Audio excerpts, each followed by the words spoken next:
श्रीगुरुभ्यो नमः।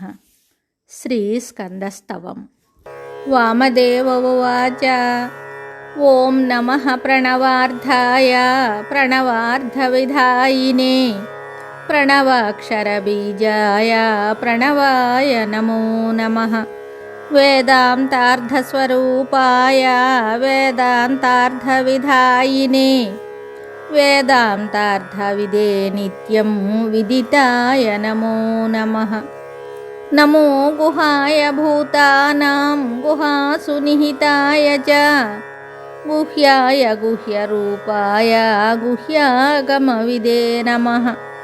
अणोरणीयसे तुभ्यं महतोऽपि महीयसे नमः। परावरज्ञाय परमात्मस्वरूपिणे स्कन्दाय स्कन्दरूपाय मिहिरारुणतेजसे नमो। मन्दारमालोद्यन्मुकुटादिभृते सदा शिवशिष्याय पुत्राय शिवस्य शिवदायिने शिवप्रियाय शिवयोरानन्दनिधये नमः।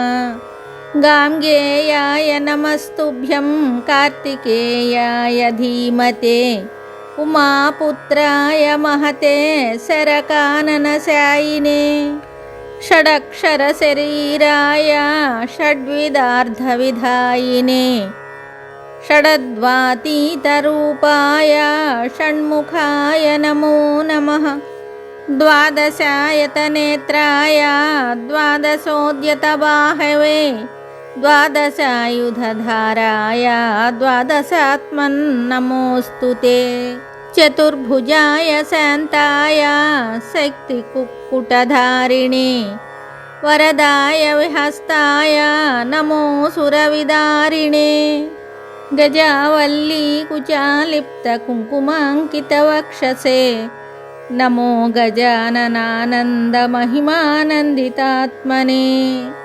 ब्रह्मादिदेवमुनिकिन्नरगीयमान गाधाविशेषशुचिचिन्तितकीर्तिधाम्ने बृन्दारकामलकिरीटविभूषणस्र पूज्याभिरामपदपङ्कजते नमोऽस्तु।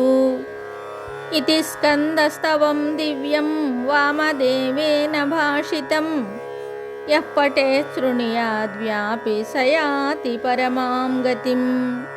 महाप्रज्ञाकरं ह्येतश्चिवभक्तिविवर्धनम् आयुरारोग्यधनकृत्सर्वकामप्रदं सदा।